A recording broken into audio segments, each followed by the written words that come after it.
So the book talks about the 9 building blocks. Is it a narrative of just beware? Or does it have a guidance principle to it? Or is the guidance principle in, well, if you're aware of that, that is your guidance? Just give me a sense of that. Well, the book has a chapter called The Bright Pattern, because our publisher rightly argued you cannot leave your readers alone in the darkness. In the darkness. And even if you take Dante's original story, which we somehow model with the book, he is led out of hell by Virgil and led into paradise. No, not into paradise, to the door of paradise.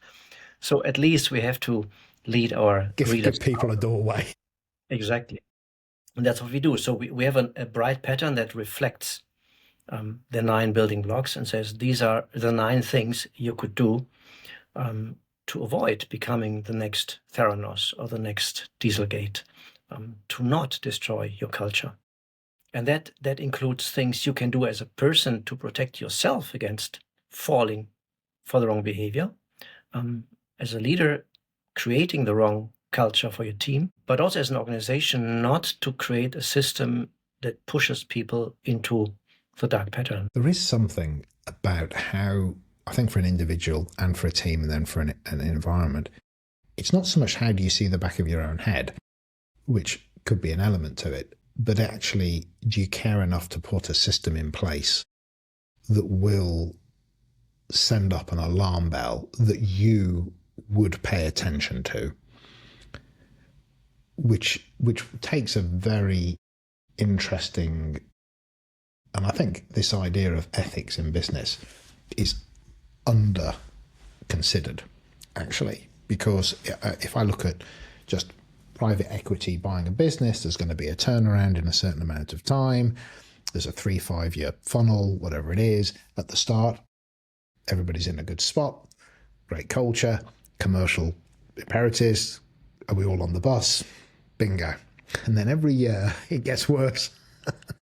Because up until the last year where everybody loses their goddamn collective minds, not always the case, but usually the case, because wealth is on the horizon, certain behaviours. So actually that ability to have a counterweight and a counterbalance as a conscious decision, because actually you'll unconsciously probably get there. So you need something conscious to counterweight it. I think is quite fascinating. And there was a reason why in the Middle Ages kings had court jesters, right? People who could speak the truth without any risk. And the higher you climb in an organization, the less you want that.